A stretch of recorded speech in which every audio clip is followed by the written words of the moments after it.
There are three deacons that we will be ordaining this Sabbath. We have Tiafawa, Masifawa, and Fulis. We praise the Lord for this week. That we are able to, as a church, agree, because we have seen how they have grown in the work as a deacon, and today we will come together to come and ordain our three deacons. But just before that, I'd like to read from the scripture in Acts chapter 6, verses 3 and 4. Can we read together 2, 3?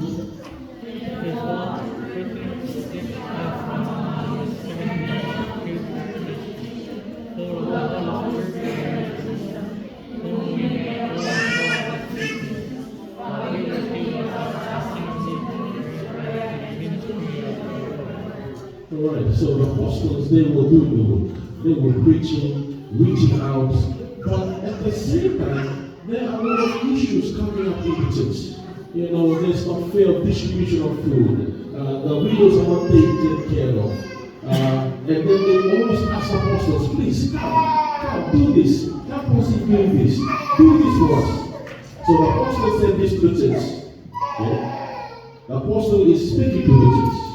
Therefore, brethren, seek out among you 7 men of good reputation, full of the Holy Spirit and wisdom, whom we may appoint over the business or these issues that they can take care of, while we focus on preaching, reaching out to the lost souls. So the deacon's responsibility, or rather, the deacons are chosen firstly because they are of good reputation. They are full of the Holy Spirit, or in other words, the Holy Spirit leads them. So this can all be seen through their action, right? Good reputation, the way they speak, the way they do things, are all aligned with the Holy Spirit and with wisdom. So being a deacon is a very important task. It's not, even though the church appoints the deacons, but it is a divine calling. It is a calling from God. It is not just a mere task, but it is a divine task. It is not that you are serving the people, you are serving God, serving the people. Your role is pivotal in ensuring the harmony and effective functioning of the church, enabling the word to be preached and disciples to be nurtured. Because sometimes the work of the deacons, sometimes the elders are doing it. The elders have their own responsibilities and the pastor. Sometimes the deacons need to focus on the deacon role so that the elders and the pastor can focus on nurturing and reaching out and preaching the word. You see this? Let your service be grounded in prayer, these are the deacons, empowered by the Spirit and guided by wisdom. So we praise the Lord for these three who have accepted the call. This is a call. You have been called into this task, into this service. Not by man, but by God. Because the people, the church sees what God is doing in their lives. And then they realize, this person suits for being a deacon. Because we see God working in their lives. So we praise the Lord for this week, that they are now will be ordained as deacons. So I invite them to come up. And also the elders, as we surround them, and we'll have a special prayer for them. Please.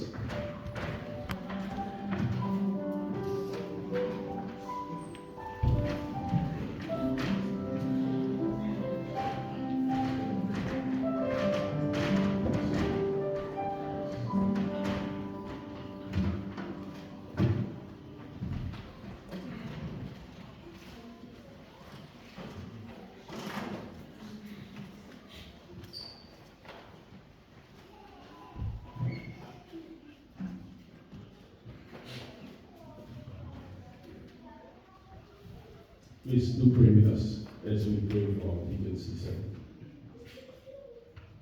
Our Heavenly Father, Lord God Almighty, Lord, we are so grateful for these individuals that you have called to serve in the ministry of deacons. Lord, we thank you, Lord, for their faithfulness during this time of training. And the church has seen and have agreed that they have fulfilled their duties as a deacon that needs to be ordained. And Lord, here we are. As we ordain them as deacons, Lord, we pray for the Holy Spirit to be poured out, Lord, in their lives. Lord, we pray that you grant them with wisdom, that they will make choices that will honor you. We pray that you grant them with compassion, so that they may serve you with humility. We pray, Lord, that you grant them strength, so that they will endure and persevere through challenging times. We pray, Lord, that you will empower them, uphold them, Lord, and lead them, so that they, as they serve you, Lord, will shine your light in every aspect of their lives. Lord, we pray for their families as well. May you be with them and bless them as they support these men in their calling. So we thank you, Lord. And we commit them, Lord, in your loving hands, that you lead and guide them. That as they work, Lord, in your vineyard, they will bring souls in your kingdom, building up your church, awaiting for your second coming. Lord, we thank you that you hear and answer our prayer. This is our prayer in Jesus' name. Amen. Amen.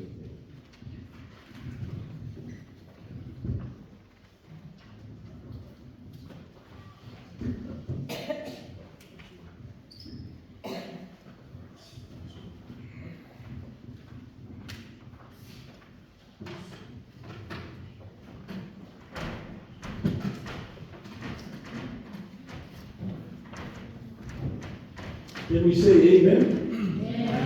Amen. Amen. Amen. The next part of our service is profession of faith. I believe the elders have announced this once in the past about profession of faith. Now, profession of faith for those who have been baptized through immersion from other churches, denomination, and then join our church and no longer need to go through baptism, but even though they've gone through Bible study, they just say their profession of faith. Also, we do profession of faith for those who we want their membership to be transferred fast. Yeah. I believe we witnessed this in Hastings. Sometimes the transferring of membership takes too long. So we do professional faith so that the membership can be transferred from wherever they work and into the local church nowadays. So the question is there anyone that is in need of professional faith? before we move on. Otherwise, we'll skip this part. I believe not. Yeah, I believe not. Okay.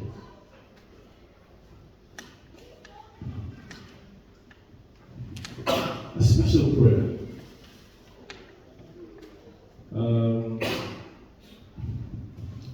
We praise the Lord for the life of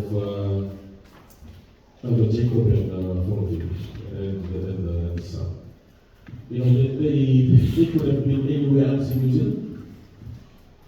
They could have been worshiping in Hastings. But they are here in Hawke's Bay, Samoa. You know, one thing that is lacking in the churches is a pianist. Wouldn't you agree? Yeah. Even Hastings now, still looking for a pianist. Even though we have 3 pianos there, no one is playing it. Right? But we praise the Lord for the life of Elder Jacob and the family, that they are able to be here, serving in Hawke's Bay, Samoa. I believe this is their first year and now coming to their second year. They have been appointed or delegated duties to serve in the church next year.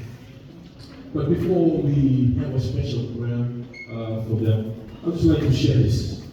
Colossians 3:23, whatever you do, work at it with all your heart, as working for the Lord, not for human masters. God equips those He calls. Sometimes we look for people who have certificate or degree or experience to do the work. But God is the one who equips. God is the one who gives the talents, the gifts. And I believe that God has equipped the family with talents and gifts to work in the vineyard here in Hawke's Bay. Serve in love and unity. John chapter 13 verse 5 says, by this everyone will know that you are my disciples if you love one another. And lastly, be faithful, not perfect. Sometimes we like to please people by the actions that we do, trying to say that we are perfect, but no, we are not perfect, but we are faithful. We are not perfect, but we are faithful. In 1 Thessalonians chapter 5, verse 24, the one who calls you is faithful, and he will also do it to you. So we are so grateful to serve a faithful God, and who will also make us faithful. And as you take that calling to lead next year, may God bless you, may God lead, and may God help you to always be faithful. So I invite you to come up, and also the elders, as we pray over young people and also for you. Thank you.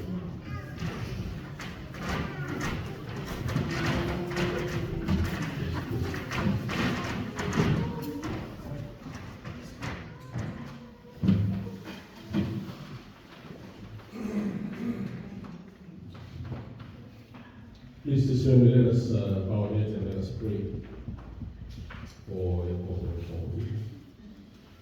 Let us pray. Our Heavenly Father, once again, we are so grateful that you have been calling people into your vineyard. Lord, there is no other greater calling than the calling to serve you. And we are grateful, and we also acknowledge, Lord, that you have been leading and guiding this family all this time. Lord, they could have been anywhere in New Zealand, but you have placed them here in Hawke's Bay, because you have a purpose and a plan for them. So Lord, as this time as we lay hands on them, we do commit their lives into your loving hands.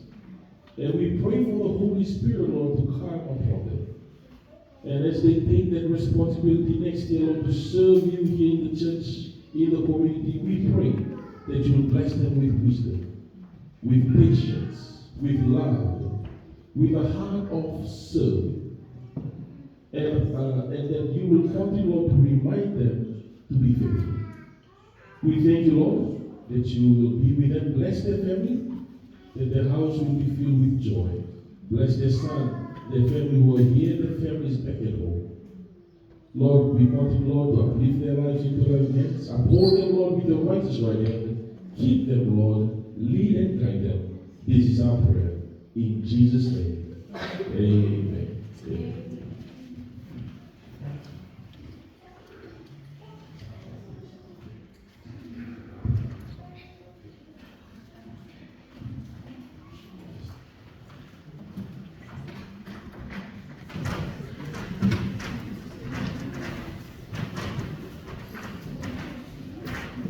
Just before we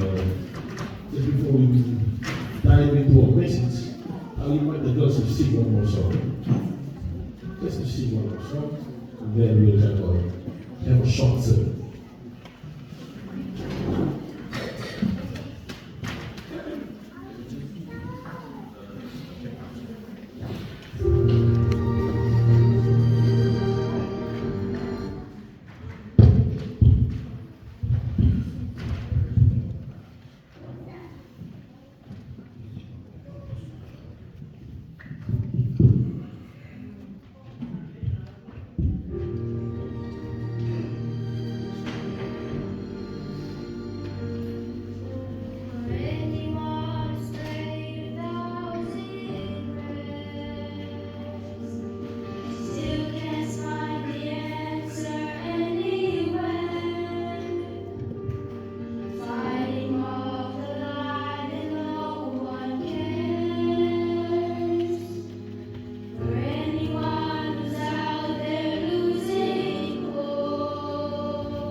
Our sermon today is entitled God is There. God is there. Now, in your Bible, 2 Samuel chapter 23, verses 8 to 12. 8 to 12. But I would like us just to read from verse 8 to verse 10. 8 to verse 10. Yeah. So, again, just before we read the word, let's bow our heads and pray. Heavenly Father, Lord, as we are about to read your word, we pray for the Holy Spirit. Help us, Lord, to understand your word, the message, and the lessons that we can learn from it. This is our prayer in Jesus' name. Amen. 2 Samuel 23, 8 to verse 10 first. Right? If you're there, say amen. Amen. Okay, in our Psalm 1 translation, let us all read 2, 3.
One thing I would like to ask you to imagine or to see that there is nothing that is impossible with God.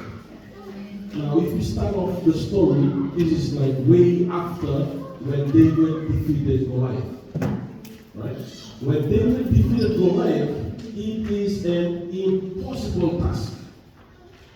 Now, you remember the story when David came in the camp and the people were just standing there doing nothing, and then Goliath on the other side was mocking their God, mocking them, and then David came and said, why are you allowing this man to talk bad about your God?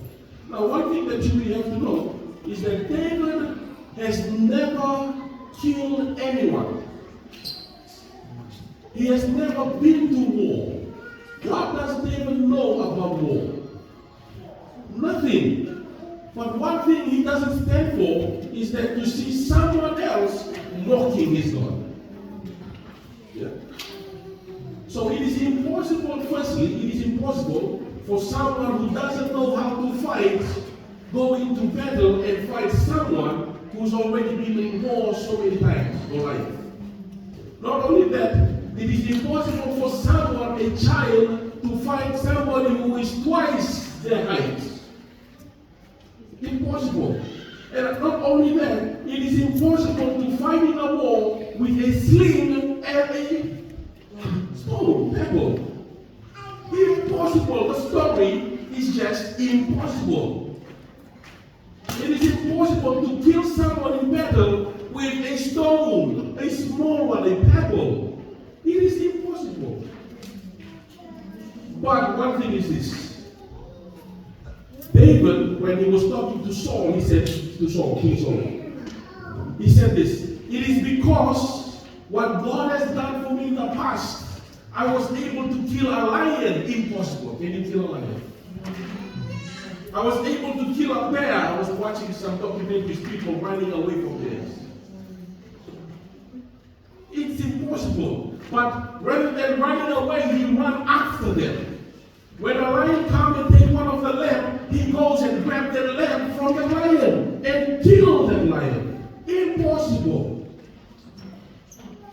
But he recognizes that it wasn't him, but it was God.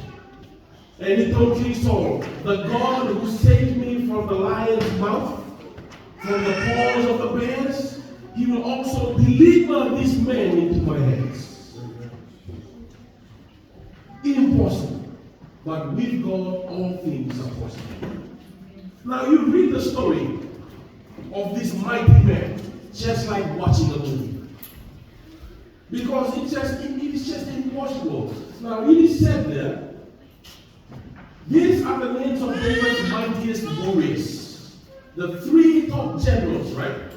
The first one, the mightiest one, is this man, Jehoram, who was the leader of the three mightiest warriors among David's men. Listen to what he did. He once used his spear to kill how many people? 800 in how many days? In just one battle. Is it a movie? No, it's not a movie.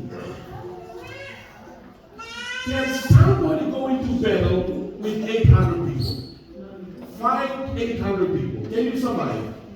Oh no, I cannot survive. Let alone 10 people, I can't survive.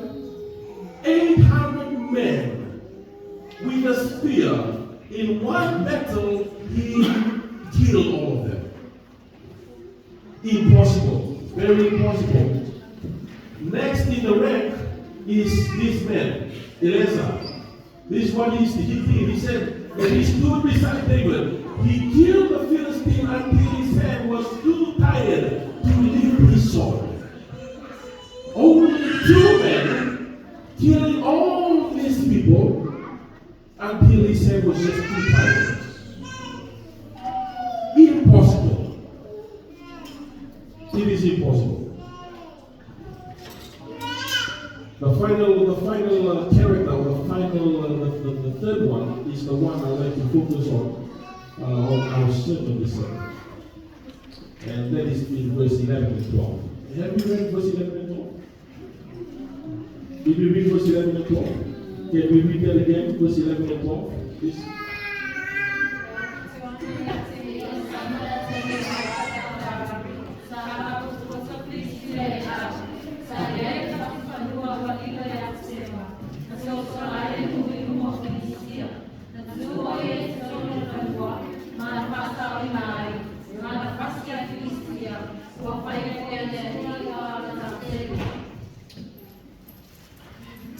Next in rank was Shammah, son of Anath, from Anath. One time, the Philistines gathered a lady and attacked the Israelites in a field full of lentils. What is lentils?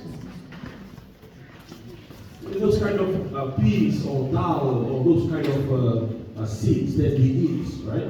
And lentils in that time, in that place, is something that is very, very valuable. Very valuable. So this is what the Philistines always do. When they see that it's ready to harvest, they will come and conquer and take that farm for themselves. So they saw that this field that is ready to harvest is a good opportunity to go take hold of it and keep it for them. And as they come to attack the people who are working in the field, the other Israelites, the Bible said, they fled, they ran away. But who stood still? This man, Shammah. It says the Israelite army fled, but Shammah held his ground in the middle of the field and beat back the Philistine.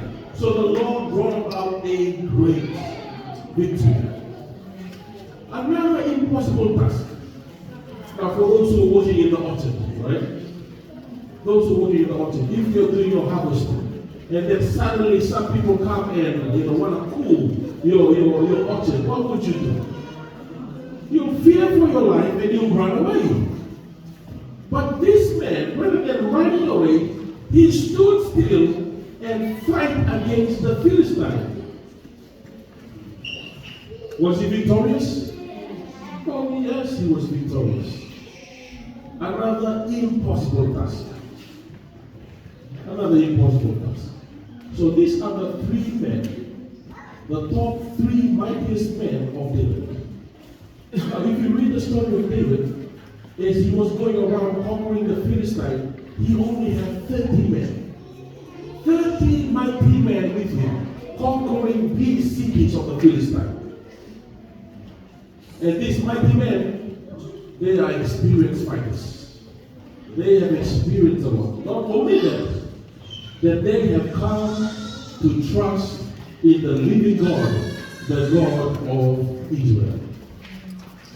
Now focusing on this text. Focusing on this text.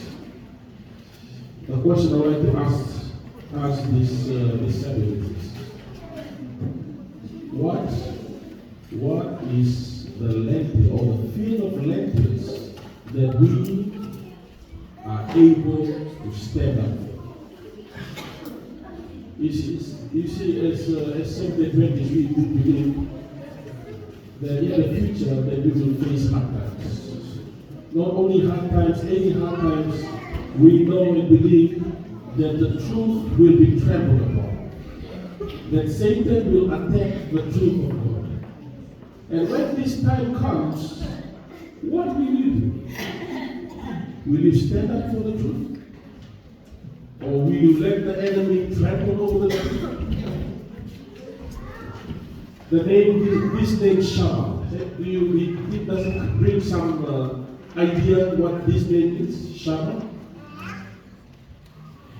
Shammah means desolate or empty. Right?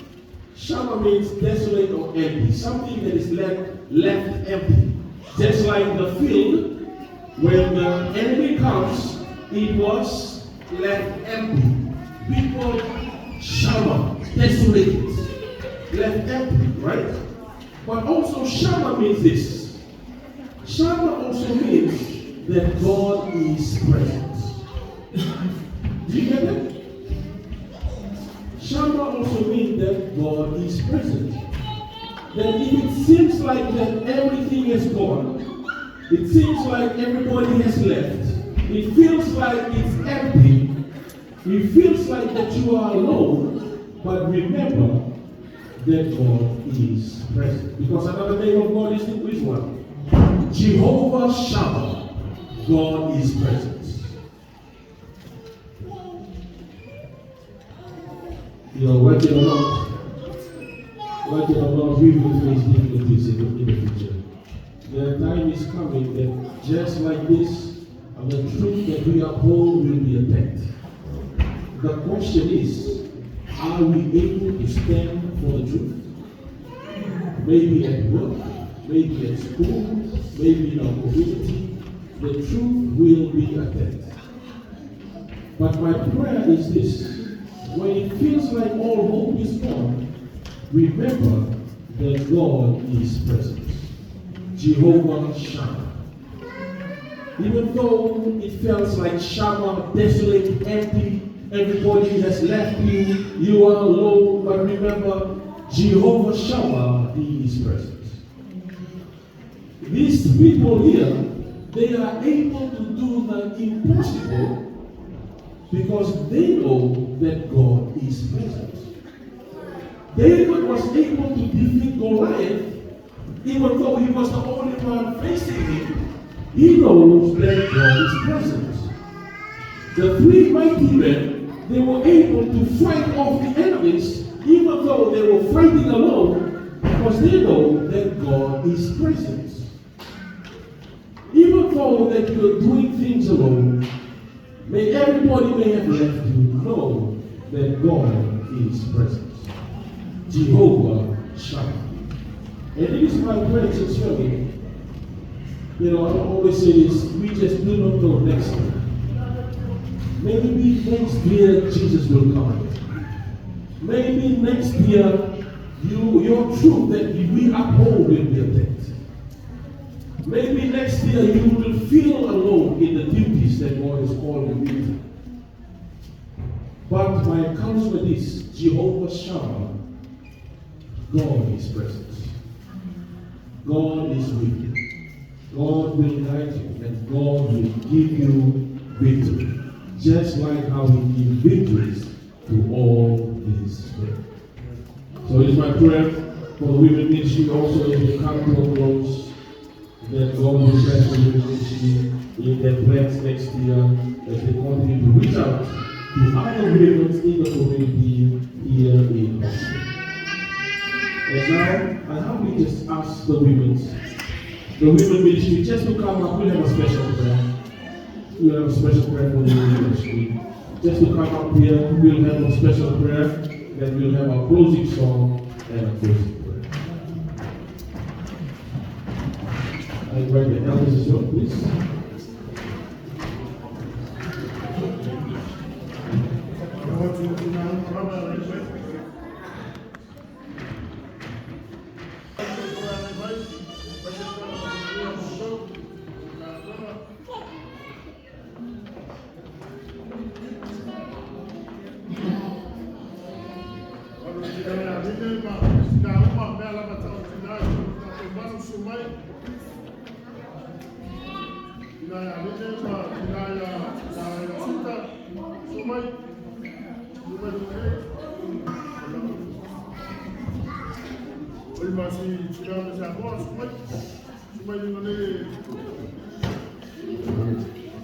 We have to